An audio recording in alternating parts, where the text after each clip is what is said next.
नमस्कार, स्वागत है आप सभी का। मैं हूं हिमांशु और आप देख रहे हैं हलचल इंडिया। बेबाक खबर तेज असर। आइए नजर डालते हैं आज की खबरों पर। मुजफ्फरनगर में जिला प्रशासन ने मंदिर की जमीन को कब्जा मुक्त कराया है। एसडीएम सदर व सीओ मंडी भारी पुलिस फोर्स के साथ सीखेड़ा क्षेत्र के गांव भिक्की पहुंचे, जहां मंदिर की जमीन पर कराए गए कब्जे को मुक्त कराया। वहीं आपको बता दें कि इस जमीन पर 1968 से पूर्व प्रधान आबिद अब्बास ने कब्जा कर रखा था। तभी से मंदिर समिति व पूर्व प्रधान में जमीन को लेकर कोर्ट में मुकदमा चल रहा था, जिसका निर्णय इलाहाबाद हाई कोर्ट ने 2009 में मंदिर समिति के पक्ष में सुना दिया था। लेकिन उसके बाद भी जमीन कब्जा मुक्त नहीं हो पाई। मंदिर समिति के सदस्य अंकित तोमर ने बताया कि पहले संगठन भी मजबूत नहीं था और अधिकारियों ने भी शिकायत पर कोई संज्ञान नहीं लिया था। इसी के चलते जमीन पर पूर्व प्रधान का कब्जा चला आ रहा था। उन्होंने बताया कि इसकी शिकायत जिलाधिकारी से की। उन्होंने शिकायत का संज्ञान लेकर एसडीएम सदर को भारी पुलिस फोर्स के साथ भिक्की भेजा और जमीन कब्जा मुक्त कराई। ये मामला 1968 का था। 1968 से मुकदमा चल रहा था जी। ये दूसरे पक्ष कह रहे थे हमारी है और इधर भूमिया की तरफ से हम थे, हम कह रहे थे हमारी है। तो इसमें ये अब तानाशाही चला रहे थे अपनी, बहुत दिनों से 68 साल जब से अब तक तानाशाही चलती आ रही है। अब इस मामले में 1909 में वो नहीं 2009 में मुकदमा जीतते हो हाई कोर्ट से। सपा सरकार थी, सपा सरकार में काम नहीं हुआ। अब भाजपा सरकार थी तो हमने थोड़ा सा वो करा भाई अब तो हो जाएगा ये मामला। फिर उस बाद उसमें प्रक्रिया चालू हुई, काम हो गया आज। अच्छा, नहीं ये कोर्ट में चल रहा था कि किसी? हाँ जी कोर्ट में चल रहा था। तो कोर्ट से आदेश हुआ? हाँ फिर जी, उसके बाद कोर्ट से तो आदेश 2009 का हो रहा था। अच्छा, थोड़े से लोग बाग यहाँ से संगठित नहीं है थे, इस वजह से वो काम रुक रहा था। अच्छा, थोड़े कोर्ट का आदेश लेके कहाँ गए? जैसे कोर्ट ने आदेश कर दिया था कब्जा मुक्त का, उसके बाद भी जो है ये कब्जा मुक्त नहीं हो पाया था। फिर उसके बाद आपने कहाँ ये एप्लीकेशन दी थी? एसडीएम साहब के वहाँ एप्लीकेशन दी थी जी। डीएम साहब के वहाँ थी, तहसीलदार साहब के वहाँ थी। फिर उसके बाद ये कार्रवाई शुरू हुई। हाँ जी, आज कब्जा मुक्त हो गया। हाँ जी। वैसे तो जो वो ऑर्डर में है ये इनके गेट पेट भी नहीं है, अवैध है। इस जगह पर अधिकार नहीं, इस जगह पे इनका कोई अधिकार नहीं है। मकान भी इनका उसमें बन रहा ग्राम पंचायत के सभा में, जो सारी ज़मीन उसकी थी।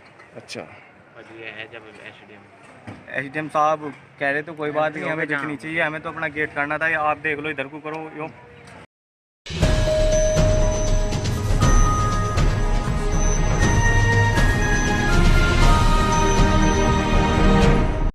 मुजफ्फरनगर जनपद के चरथावल ब्लॉक प्रांगण में मिल प्रशासन पर उत्पीड़न का आरोप लगा। अपनी मांगों को लेकर एक सप्ताह से धरना दे रहे देवबंद मिल के टोल कर्मियों की भूख हड़ताल के 5वें दिन मिल अधिकारियों ने उनकी मांगों को मानते हुए उनकी भूख हड़ताल समाप्त कराई तथा लिखित में समस्याओं के समाधान का आश्वासन दिया। दरअसल चरथावल विकास खंड प्रांगण में टोल कर्मी देवबंद मिल प्रशासन पर तानाशाही का आरोप लगाते हुए 5वें दिन भी भूख हड़ताल पर रहे। वहीं शाम के समय पहुंचे एजीएम ने भूख हड़ताल के 5वें दिन उनकी मांगों को मानते हुए उनकी भूख हड़ताल समाप्त कराई तथा लिखित में समस्याओं के समाधान का आश्वासन दिया। टोल बाबुओं की मांग थी, असल में ठेकेदार के अंडर में कॉन्ट्रेक्चुअल बेस थे, इनकी मांग थी कि हमें फैक्ट्री के रेट में लाया जाए, परमानेंट जो कॉन्ट्रेक्चुअल से निकाल के फैक्ट्री के उसमें लाया जाए। तो फैक्ट्री के जिस तरह से रूल रेगुलेशन है उसके अंतर्गत ही इनसे आश्वासन दिया गया कि हर साल योग्यता के बेस पे और सीनियरिटी के बेस पे इन्हें लिस्ट उपलब्ध करा दी गई है। उसी के बेस पे हम लोग इनके नाम आगे फॉरवर्ड करेंगे जिससे कि इनका उसमें नाम आता रहे। तो क्षेत्र के कितने लोग थे जो अनशन पर बैठे हुए थे? ये 13-14 हमारे स्टाफ था तोल बाबू, 13-14। तो क्या तोल बाबू आपकी बातों से संतुष्ट हो पाए आज? हाँ, तोल बाबू बिल्कुल संतुष्ट है। घर जाने के लिए एकदम अभी फैक्ट्री चलने के लिए तैयार हैं और उनसे वार्ता हो गई है और ये धरना उन्होंने समाप्त कर दिया।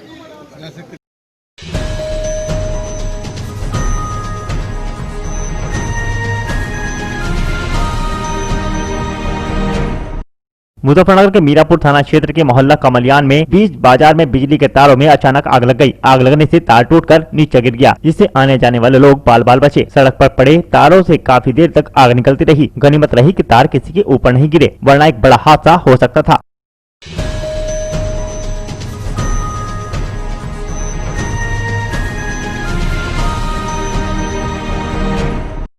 मुजफ्फरनगर के मीरापुर कस्बे में 2 समाजसेवी संस्थाओं ने रक्तदान शिविर का आयोजन किया। शिविर में 50 लोगों ने रक्तदान किया। दरअसल रविवार की सुबह जनपद मुजफ्फरनगर के कस्बा मीरापुर की शिक्षण संस्था शिखर शिक्षा सदन में मंथन द ट्रस्ट बिजनौर व mission Vande Mataram the trust Muzaffarnagar के तत्वावधान में रक्तदान शिविर का आयोजन किया गया। लाला लाजपत राय स्मारक मेडिकल कॉलेज मेरठ से आए चिकित्सकों की टीम में शामिल डॉक्टर अर्शी, डॉक्टर रश्मि, डॉक्टर हिमांशु, डॉक्टर अनु, आशीष, देवेंद्र, नरेंद्र के निर्देशन में आयोजित हुआ। शिविर का शुभारंभ शशांक शर्मा, गौरव त्यागी व अनुभव चौहान ने रक्तदान करके किया। एडवोकेट ऋतुकांत राजवंशी ने कहा कि रक्त को कृत्रिम रूप से बनाया नहीं जा सकता, यह सिर्फ इंसान के शरीर में ही स्वयं ही बनता है। इसकी आपूर्ति का कोई अन्य विकल्प नहीं है। एक बार रक्तदान करने से आप 3 लोगों की जिंदगी बचा सकते हैं। रक्तदान करने से शरीर में रक्त बनने की प्रक्रिया पहले की अपेक्षा स्वस्थ होती है। रक्तदान नए रक्त को पुनर्जीवित करने में सक्षम बनाता है।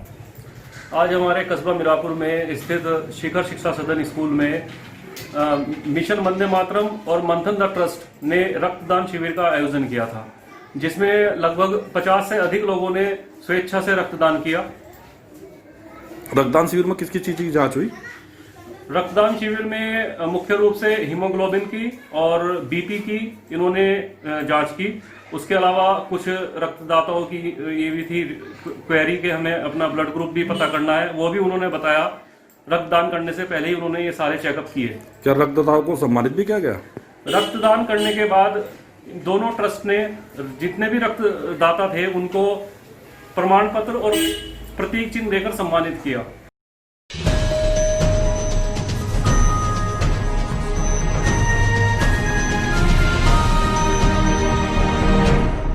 सहारनपुर के गागरहेड़ी में ज्योतिबा फुले चौक पर योगेंद्र शर्मा के प्रतिष्ठान पर समाजवादी पार्टी के कार्यकर्ताओं ने साबिर मलिक सहारनपुर विधानसभा अध्यक्ष युवजन सभा का फूलमाला पहनाकर जोरदार स्वागत किया। इस मौके पर राजकुमार यादव, आसिफ कैफ कुरैशी, दानिश मलिक, नदीम, सलीम, मुशर्रफ, अंकुर कश्यप, अकरम, शाहवेद आदि लोग मौजूद रहे। ये हमारा आज जो प्रोग्राम हुआ है समाजवादी पार्टी युवजन सभा जिला अध्यक्ष के नेतृत्व में हमने समाजवादी पार्टी युवजन सभा का विधानसभा अध्यक्ष उन्होंने किया है, इसलिए प्रोग्राम हुआ है।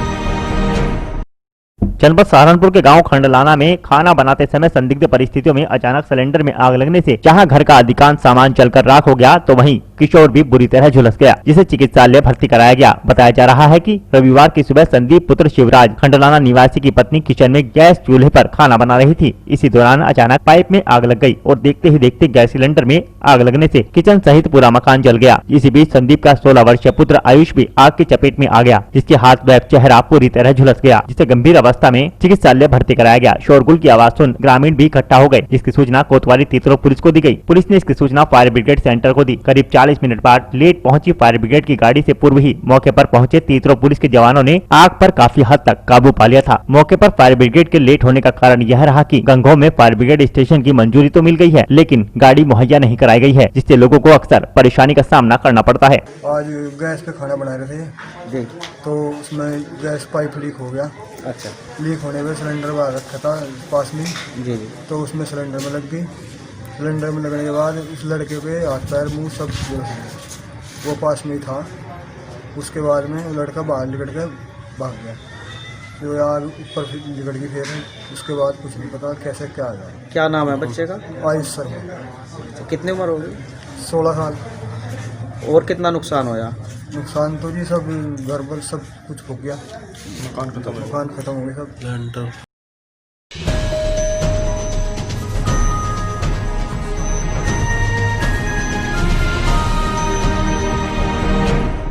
जनपद बिजनौर के कस्बा शेरकोट में बारिश के बीच शेरकोट पहुंचे पुलिस अधीक्षक बिजनौर डॉक्टर धर्मवीर सिंह ने थाना अध्यक्ष अनुज तोमर के साथ मिलकर टेम्पो स्टैंड के निकट बन रही पुलिस चौकी का निरीक्षण किया, जहां पुलिस अधीक्षक बिजनौर द्वारा थाना शेरकोट क्षेत्र के अंतर्गत नवनिर्मित कस्बा चौकी के निर्माण कार्य का निरीक्षण कर उन्हें आवश्यक दिशा निर्देश दिए गए।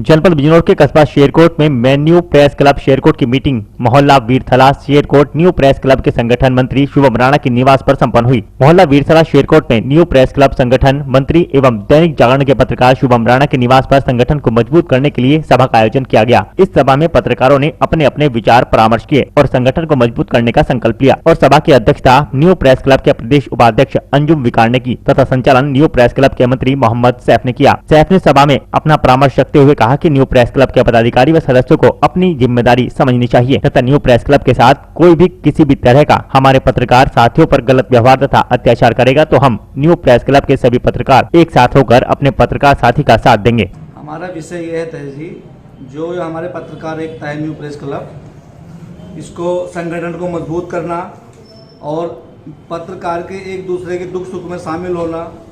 हमारे न्यू प्रेस क्लब के पत्रकार साथी पे कोई भी किसी भी तरह का अत्याचार करता है तो हम न्यू प्रेस क्लब के पत्रकार सब एकजुट होकर उस पत्रकार का साथ देंगे, वो चाहे हमारे सर तक पानी फिर जाए, हम उस पत्रकार साथी का साथ नहीं छोड़ेंगे। और आने वाले कुछ समय में हम एक शेरकोट में अच्छा प्रोग्राम कराने हैं, उसके विषय में भी हमने ये आज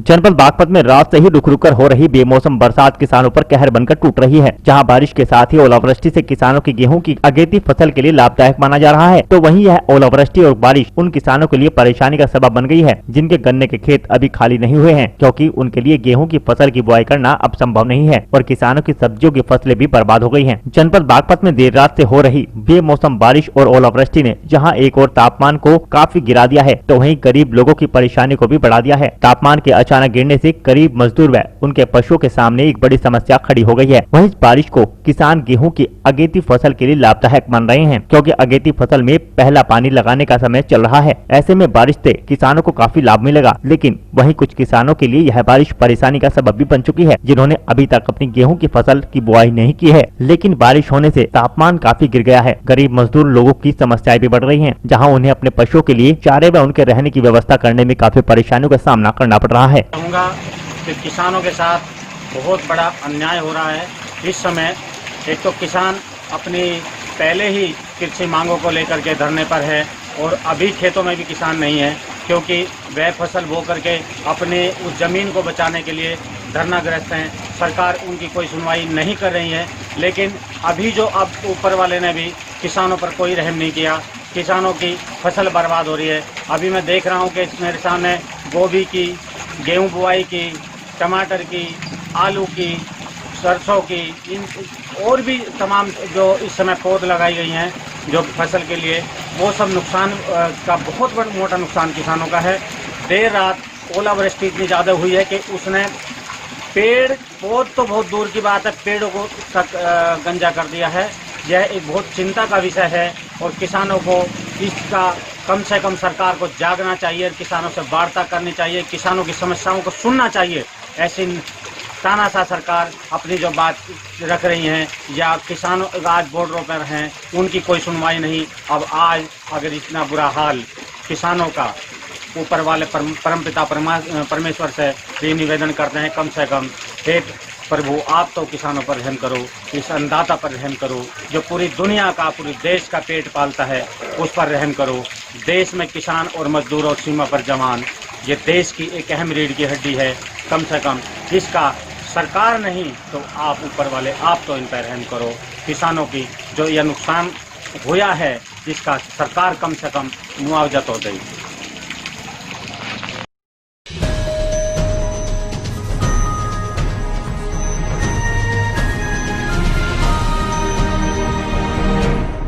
शनिवार को मुजफ्फरनगर के जानसठ बार संघ में चुनाव के लिए मतदान हुआ। मतदान के दौरान 123 मतदाताओं ने अपने मत का प्रयोग किया। 3 बजे के बाद हुई मतगणना के उपरांत चुनाव कमेटी द्वारा अध्यक्ष पद पर अजय कुमार पंत 48 वोट पाकर विजयी घोषित किए गए। उन्होंने अपने निकटतम प्रतिद्वंदी प्रद्युमन भेटवाल को 7 मतों से पराजित किया। सचिव पद पर 46 मत पाकर योगेश भेटवाल विजयी रहे। उन्होंने अपने निकटतम प्रतिद्वंदी प्रमोद खुशहाल को 7 मतों से पराजित किया। कोषाध्यक्ष पद के लिए चांदवीर सैनी 44 मत पाकर विजयी रहे। उन्होंने अपने निकटतम प्रतिद्वंदी शमशुल हसन को 5 वोटों से पराजित किया। वरिष्ठ उपाध्यक्ष पद पर तेजपाल कश्यप ने रिकॉर्ड 64 मत प्राप्त किए। उपाध्यक्ष पद पर कमलदीप व दीपेश गुप्ता विजयी रहे।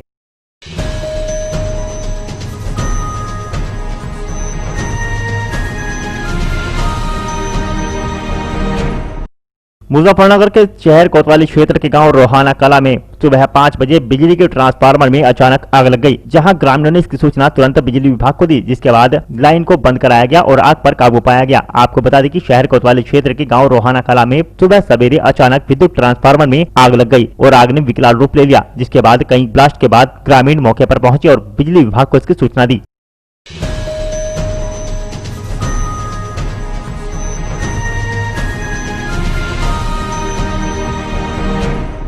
जनपद मुजफ्फरनगर में सुबह सवेरे हल्की बूंदाबांदी के बाद तेज हवाओं के साथ बारिश ने जनजीवन अस्त व्यस्त कर दिया। जहां एक और शीतलहर के कारण लोग अपने घरों से बाहर निकलने से परहेज कर रहे थे, वहीं इस बारिश ने ठंड में और ठंडक का एहसास करा दिया। सुबह से हो रही बारिश के कारण लोग सड़कों पर बहुत ही कम संख्या में दिखाई दिए। कई स्थानों पर तो ओलावृष्टि भी देखने को मिली। वहीं आकाशीय बिजली गिरने से नई मंडी थाना क्षेत्र के बागोवाली में मस्जिद की मीनार क्षतिग्रस्त हो गयी, जिससे क्षेत्र में दहशत का माहौल है और लोग अपने अपने घरों से बाहर आ गए, जिसके बाद मस्जिद में हुए नुकसान का आकलन किया जा रहा है।